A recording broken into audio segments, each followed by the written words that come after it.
ಎಂಥದ್ ಮಗಳು ಕೊಡೆ ಬೀಳ್ತ. ಇಲ್ಲಿ ಮಗು ಯಾರು ದೊಡ್ಡೋರು ಯಾರು ಅಂತ ಗೊತ್ತಾಗ್ತಾ ಇಲ್ಲ ನನಗೆ. ನಮ್ಮಕ್ಕ ಏನೋ ದಬ್ಬಾಕಕ್ಕೆ ಹೋಗ್ತಿದ್ದಾಳೆ ಗೈಸ್. ಸ್ಮೈಲ್.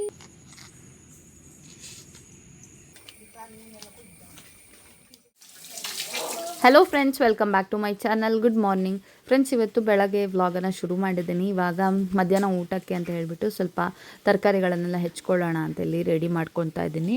ಇವತ್ತು ಮೂಲಂಗಿ ಪಲ್ಯ ಹಾಗೆ ಟೊಮ್ಯಾಟೊ ಹಾಕಿ ಸಾರು ಮಾಡೋಣ ಅಂತ ಅಂದ್ಕೊಂಡಿದ್ವಿ ಸಿಂಪಲ್ಲಾಗಿ. ಸೊ ಹಾಗಾಗಿ ಇವಾಗ ಸ್ವಲ್ಪ ಫ್ರೆಶ್ ಆಗಿರೋಂಥ ಮೂಲಂಗಿ ಸಿಕ್ಕಿತ್ತು, ತುಂಬ ಚೆನ್ನಾಗಿತ್ತು. ಅದನ್ನೇ ಪಲ್ಯ ಮಾಡಿಕೊಂಡ್ರೆ ತುಂಬ ಚೆನ್ನಾಗಾಗುತ್ತೆ ಅಂತ ಹೇಳ್ಬಿಟ್ಟು ಪಲ್ಯ ಮಾಡ್ಕೊಳ್ತಾ ಇದ್ದೀವಿ.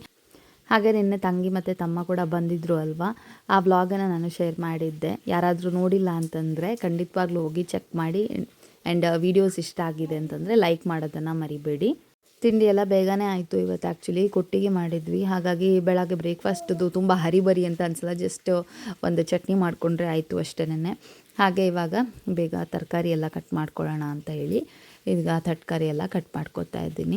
ಈ ಮೂಲಂಗಿ ಆಗಿರ್ಬೋದು, ಕ್ಯಾರೆಟ್ ಆಗಿರ್ಬೋದು, ಸ್ವಲ್ಪ ಸಿಪ್ಪೆನ ತೊಗೊಬೇಕಾಗುತ್ತೆ. ಇಲ್ಲ ಅಂತಂದರೆ ಹಂಗೆ ಕಪ್ಪಾಗಿ ಮಣ್ಣೆಲ್ಲ ಇರುತ್ತೆ. ಎಷ್ಟು ಕ್ಲೀನಾಗಿ ವಾಶ್ ಮಾಡಿದ್ರು ಅದೊಂಥರ ಕಾಲೆ ಥರ ಇರುತ್ತೆ. ಹಾಗಾಗಿ ಸ್ವಲ್ಪ ಸಿಪ್ಪೆ ಕೂಡ ತಕ್ಕೊತಾ ಇದ್ದೀನಿ. ತುಂಬ ಕ್ಲೀನಾಗಿದೆ ಅಂತಂದರೆ ತೆಕ್ಕೊಳ್ಳೋ ಅಗತ್ಯ ಇಲ್ಲ. ಬಟ್ ಸ್ವಲ್ಪ ಮಣ್ಣು ಥರ ಇದ್ದರೆ ಅದು ನಾವು ಎಷ್ಟು ಕ್ಲೀನ್ ಮಾಡಿ ತೊಳೆದ್ರೂ ಹೋಗಲ್ಲ ಸಮ್ಟೈಮ್ಸ್. ಹಂಗಿರೋದ್ರಿಂದ ಸ್ವಲ್ಪ ಸಿಪ್ಪೆ ಕೂಡ ತಕ್ಕೊತಾ ಇದ್ದೀನಿ. ಹಾಗೆ ಇವತ್ತಿನ ಊಟಕ್ಕೆ ಮಧ್ಯಾಹ್ನ ಸ್ವಲ್ಪ ಮೂಲಂಗಿ ಪಲ್ಯ, ಅದ್ರ ಜೊತೆಗೆ ಟೊಮೆಟೊ ಸಾರು. ನಿನ್ನೆ ಮಾಡಿರೋದು ಸಾಂಬಾರು ಕೂಡ ಇನ್ನೂ ಒಂದು ಸ್ವಲ್ಪ ಇದೆ. ಹಾಗಾಗಿ ಇದಿಷ್ಟು ಇವತ್ತಿನ ನಮ್ಮ ಲಂಚ್. ತರಕಾರಿ ಎಲ್ಲ ಕಟ್ ಮಾಡಿದ್ದೆಲ್ಲ ಆಯಿತು. ಇನ್ನೇನಿದ್ರು ನನಗೆ ಬಿಸಿನೀರಿಗೆ ಸ್ವಲ್ಪ ಬೆಂಕಿ ಹಾಕ್ಬಿಟ್ಟು ಬಂದಿದ್ದೆ, ಬಿಸಿನೀರು ಕಾಯಿಸೋಕ್ಕೆ ಅಂತ ಹೇಳ್ಬಿಟ್ಟು. ಪಾಪುಗಿನ್ನ ಸ್ನಾನ ಕೂಡ ಆಗಿಲ್ಲ, ಹಾಗಾಗಿ ಏನದು ಬೆಂಕಿ ಹತ್ಕೊಂಡಿದ್ದೆ ಏನು ಅಂತಲೇ ನೋಡಿಲ್ಲ ಆಮೇಲೆ ಹೋಗ್ಬಿಟ್ಟು ನಾನು. ಹಾಗಾಗಿ ಇವಾಗ ಹೋಗ್ತೀನಿ ಅಲ್ಲಿ ನೋಡಿಬಿಟ್ಟು ಆಮೇಲೆ ಪಾಪು ಕೂಡ ಸ್ನಾನ ಮಾಡಬೇಕು. ಚೆನ್ನಾಗಿ ಬೆಂಕಿ ಉರಿತಾ ಇತ್ತು, ಸೊ ನೀರು ಕೂಡ ಬಿಸಿಯಾಗಿರುತ್ತೆ. ಇವಾಗ ನಮ್ಮನೆ ಬೇಕು ನೋಡಿ, ಇಲ್ಲೇ ಸ್ವಲ್ಪ ಅಡಿಕೆ ಸಿಪ್ಪೆ ಎಲ್ಲ ಇತ್ತು, ಅದರ ಬುಟ್ಟಿನಲ್ಲೇ ಮಲ್ಕೊಂಡಿರುತ್ತೆ. ಇಲ್ಲಾಂತ ನೀವು ಒಲೆ ಪಕ್ಕದಲ್ಲೇ ಇರುತ್ತೆ ಬೆಚ್ಚಗೆ ಮಲ್ಕೊಳ್ಳೋಕ್ಕೆ. ನಾನು ಫ್ಲ್ಯಾಶ್ ಲೈಟ್ ಆನ್ ಮಾಡಿದ್ರೂ ಹೇಳ್ತಾ ಇಲ್ಲ, ಹಂಗೆ ಮಲ್ಕೊಂಡಿತ್ತು. ಹಾಗೆ ಪಾಪು ಸ್ನಾನ ಎಲ್ಲ ಮುಗಿಸಿ ಇವಾಗ ಹೊರಗಡೆ ಬಂದಿದ್ದೀವಿ. ಇಲ್ಲೊಂದು ಪೇರಳೆ ಮರ ಇದೆಯಲ್ವಾ, ಅದ್ರಲ್ಲಿ ಒಂದು ಪೇರಳೆ ಬಿಟ್ಟಿತ್ತು, ನೋಡೋಣ ಹಣ್ಣಾಗಿದೆಯಾ ಏನು.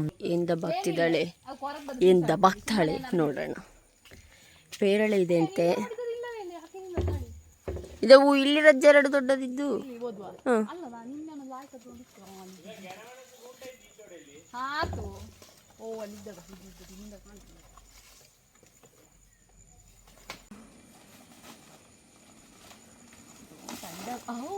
ಎಂತ ಬಂತ ಈಗ ಅದು ಯಾವ ವೇಸ್ಟ್ ಆಫ್ ಎನರ್ಜಿಯ ಕ್ಯಾಚ್ ಹೊಡಿಯಮ್ಮ ನೋಡ, ತೋರಿಸು ಮಗಳು. ಚಡ ಇದಕ್ಕಿಂತ ನಾನು ತೋರಿಸಿದ್ದೆ ದೊಡ್ಡ ಇದ್ದ ತಳಿ, ಅದುವೇ ಓದು ಮೇಲಣದ್ದು. ಇರ್ಕೇಳದ ಇದೊಂದು ಬೇ ಇದೆಂತಾರ ಪಿಟ್ಟೆ.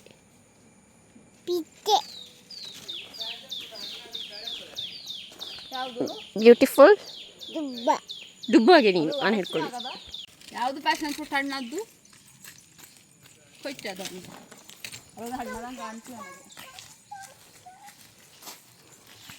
ಕೊಕ್ಕೆ ಹಿಡಿದ ಧೀರ ಮಹಿಳೆ ಹೋಗ್ತಿದ್ದಾಳೆ ಗೈಸ್. ಮಗಳ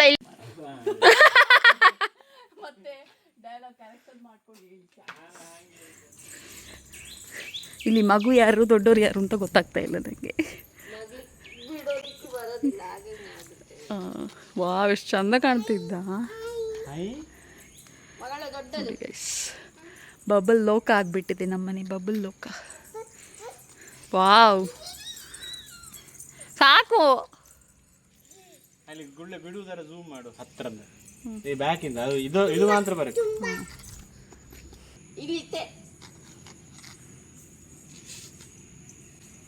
ವಾವ್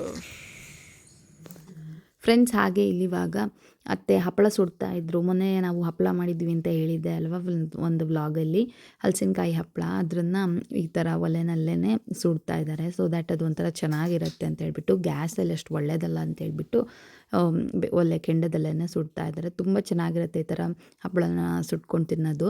ಹಾಗೆ ಇವಾಗ ಪಾಪು ಇಲ್ಲಿ ವೆಯ್ಟ್ ಮಾಡ್ತಾ ಇದ್ದಾಳೆ ಯಾವಾಗ ಆಗುತ್ತೆ ಅಂತ ಹೇಳ್ಬಿಟ್ಟು. ಅವಳಿಗೆ ಬೆಳ್ಳಗಿರಬೇಕು ಹಪ್ಪಳ, ಸ್ವಲ್ಪ ಕಪ್ಪಗಾದ್ರೂ ಬೇಡ ಬೇಡ ಅಂತಾಳೆ. ಹಾಗಾಗಿ ಕೆಲವೊಂದು ಹಪ್ಪಳ ಹಲಸಿನಕಾಯಿನೇ ಸ್ವಲ್ಪ ಕೆಂಪಗೆ ಬರುತ್ತೆ ಹಪ್ಪಳ ಆದ ನಂತರನೂ. ಬಟ್ ಅವಳಿಗೆ ಫುಲ್ ಬಿಳಿ ಬಿಳಿ ಇರೋದೇನೆ ಬೇಕು ಅಂತ ಹೇಳ್ಬಿಟ್ಟು ವೆಯ್ಟ್ ಮಾಡ್ತಾ ಇದ್ದಾಳೆ. ಬೆಳ್ಳಗಿರೋದು ಕೊಡ್ತಾರೆ ಅಜ್ಜಿ ಇವಾಗ ಅಂತ ಹೇಳಿ. ಆಗ ಬಿಸಿ ಬಿಸಿ ಇತ್ತಲ್ವ, ಸ್ವಲ್ಪ ತಣ್ಣಗೆ ಮಾಡಿಬಿಟ್ಟು ಕೊಡ್ತೀನಿ ಅಂತ ಹೇಳಿದರು. ಹಾಗೆ ಎಲ್ಲ ನಿಂತ್ಕೊಂಡು ನೋಡ್ತಾ ಇದ್ದಾಳೆ. ಅಷ್ಟರಲ್ಲಿ ನಾನು ಕೂಡ ಇನ್ನು ಅನ್ನ ಬಸಿಬೇಕು ಅಂತ ಹೇಳ್ಬಿಟ್ಟು ಬಂದಿದ್ದೆ ಇಲ್ಲಿ. ಈ ಹಪ್ಪಳ ಅಂತೂ ತುಂಬ ಚೆನ್ನಾಗಾಗತ್ತೆ. ಹಲಸಿನಕಾಯಿ ಹಪ್ಪಳ ಸೀಸನ್ ಇರೋವಾಗ ಮಾಡಿಟ್ಕೊಂಡ್ರಂತೂ ನಿಮಗೆ ಮಳೆಗಾಲದಲ್ಲೆಲ್ಲ ತಿನ್ನೋಕ್ಕಂತೂ ತುಂಬಾ ಚೆನ್ನಾಗಿರುತ್ತೆ. ಬಟ್ ಬಿಸಿಲೊಂದು ಚೆನ್ನಾಗಿ ಸಿಗಬೇಕು, ಆವಾಗ ಹಪ್ಪಳ ಬೇಗ ಒಣಗ್ಕೊಳ್ಳುತ್ತೆ. ಇಲ್ಲಾಂತಂದರೆ ವೇಸ್ಟ್ ಆಗಿಬಿಡುತ್ತೆ ಅಷ್ಟೇನೆ. ಆ್ಯಂಡ್ ಹಪ್ಪಳ ಕೂಡ ಸುಡ್ತಾಯಿದ್ರು. ಅಷ್ಟರಲ್ಲಿ ನಾನು ಕೂಡ ಅನ್ನ ಬಸಿಯೋಣ ಅಂತ ಬಂದಿದ್ದೆ ಅಂತ ಹೇಳಿದ್ದೆ ಅಲ್ವಾ. ಸೊ ಇವಾಗ ಅನ್ನ ಕೂಡ ಬಿಸಿ ಅನ್ನ ಕೂಡ ರೆಡಿ ಆಯಿತು. ಆ್ಯಂಡ್ ಇನ್ನು ಪಾಪುಗೆ ಊಟ ಮಾಡಿಸೋ ಟೈಮು. ಇವಾಗ ನೋಡಿ ಮೂಲಂಗಿ ಪಲ್ಯ ಆಮೇಲೆ ಟೊಮ್ಯಾಟೊ ಸಾರು. ಇವಳಿಗೆ ಹೆಂಗೆ ಅಂತಂದರೆ ಅನ್ನಕ್ಕೆ ಸಾರು ಕಲಿಸ್ಕೊಂಡು ತಿನ್ನಿಸಿದ್ರೆ ಆಗೋದೇ ಇಲ್ಲ. ಜಸ್ಟ್ ಸೈಡಲ್ಲಿ ಒಂದು ಸ್ವಲ್ಪ ಏನಾದರೂ ಪಲ್ಯನೋ ಆ ಥರ ಏನಾದರೂ ಇದ್ದರೆ ಉಪ್ಪು ತುಪ್ಪ ಹಾಕ್ಬಿಟ್ಟು ಕೊಟ್ಟರೆ ಅದು ಹೆಂಗೋ ಮಾಡಿ ತಿಂತಾಳೆ. ಬಟ್ ಅನ್ನದ ಮೇಲೆ ಅವಳಿಗೇನು ಸಾರು ಸಾಂಬಾರು ಏನೂ ಹಾಕಿ ಕೊಡಬಾರ್ದು. ಎಂಥದ್ದು ಮಗಳು ಕೊಡೆ ಬೀಳ್ತಿ ಈಗ. ಕೊಡೆ ಮಾಡಿಸಿದ್ದಕ್ಕೆ ಮಳೆ ಬರ್ತಾ ಇಲ್ಲ ಅಂತ ಹೇಳ್ಬಿಟ್ಟು ನಾನು ಕೊಡೆ ಮಾಡಿಸಿದೆ. ಅದಕ್ಕೆ ಈ ಥರ ನಾಟಕದ ಹಾಳು ಬರ್ತಾಯಿದೆ ನನ್ನ ಮಗನಿಗೆ. ಹೆಂಗೆ ಕುಬ್ಬಿದ್ದು ಮಳೆ ಬರ್ತಾ ಇಲ್ಲ ಯಾಕಪ್ಪ ಅಂತಂದೆ. ಬೇಕಂತೆ ಕೊಡೆ ಬೇಕಂತೆ ಮಾಡ್ತಾಳೆ. ಮಳೆನೇ ಇಲ್ಲದೆ ಇರುವಾಗ ಕೊಡೆ ಫಸ್ಟಿಂದ ಹೇಳು. ಮಳೆನೇ ಇಲ್ಲದೆ ಇರುವಾಗ ಕೊಡೆ ಯಾಕೆ ಅಂತಂದರೆ ಸುಮ್ಮನೆ ರಾಗ ಹೇಳ್ತಾಳೆ. ಸುಮ್ಮನೆ ಕೊಡೆಯನ್ನು ಬಿಡಿಸ್ಕೊಂಡು ಇವಳನ್ನು ಎತ್ಕೊಂಡು ಹೋಗೋಕ್ಕೆ ಕಷ್ಟ ಆಗುತ್ತೆ ಅಂತ ಹೇಳ್ಬಿಟ್ಟು ಕೊಡೆ ಮಾಡಿಸೋಣ ಅಂತ ಅಂದ್ಕೊಂಡೆ. ಯಾಕಂತೆ ಏನು ಮಾಡೋದು, ಹಂಗೆ ಎತ್ಕೊಂಡು ಹೋಗ್ತಾಯಿದ್ದೀನಿ ನೋಡಿ. ಇವಾಗ ಹಳು ಎಲ್ಲ ನಿಂತು ಕೊಡೆ ಮಚ್ಚುವನ ಇಳಿಯಂಗೆ ಮಚ್ಚಿದಂಗೆ ಇದು ಫುಲ್ ಅಪ್ಪಿದೆಯಲ್ವ, ಹಾಗಾಗಿ ಎತ್ಕೊಂಡು ನಡ್ಕೊಂಡು ಹೋದರೆ ಉಸಪ್ಪ ಅಂತ ಅನಿಸುತ್ತೆ. ಸುತ್ತಾಗುತ್ತೆ ಬೇಗ. ಹಂಗೆ ಹೆಂಗೆ ಮಚ್ಚುದು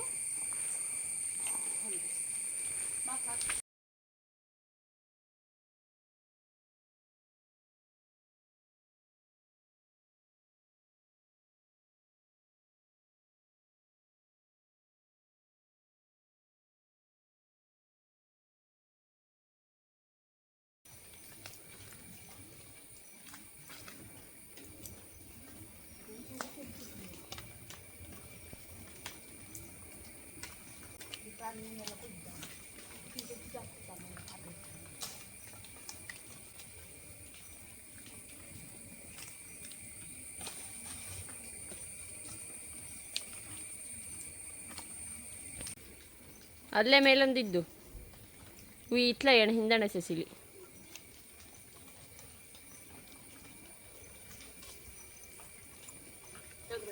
ಅದರಲ್ಲಿ ಮೇಲೆ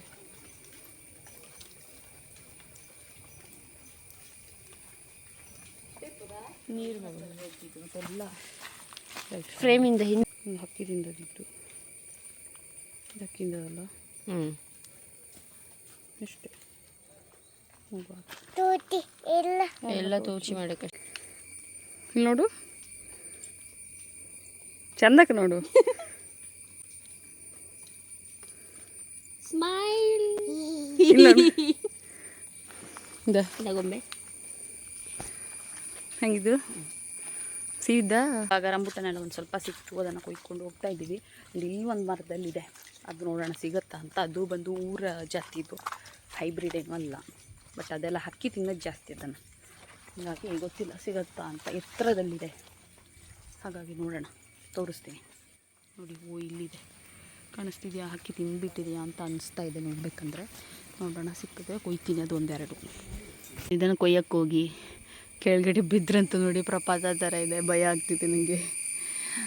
ಇದು ನೋಡಿ, ಇಲ್ಲ ಅಲ್ಲ, ಹಕ್ಕಿ ತಿಂದುಬಿಟ್ಟಿದೆ ನೋಡಿ. ಅಲ್ಲಿ ಹಕ್ಕಿ ತಿಂದಿರೋದು ಕಾಣಿಸ್ತಿದೆಯಾ? ಫ್ರೆಂಡ್ಸ್, ಇದಾಗಿತ್ತು ಇವತ್ತಿನ ವ್ಲಾಗ್. ಈ ವ್ಲಾಗ್ ನಿಮ್ಗೆ ಇಷ್ಟ ಆಗಿದೆ ಅಂತಂದರೆ please like, share, comment and subscribe ಮಾಡದೆ ನೋಡ್ತಾ ಇದ್ದರೆ ಪ್ಲೀಸ್ ಸಬ್ಸ್ಕ್ರೈಬ್ ಮಾಡಿ, ಸಪೋರ್ಟ್ ಮಾಡಿ.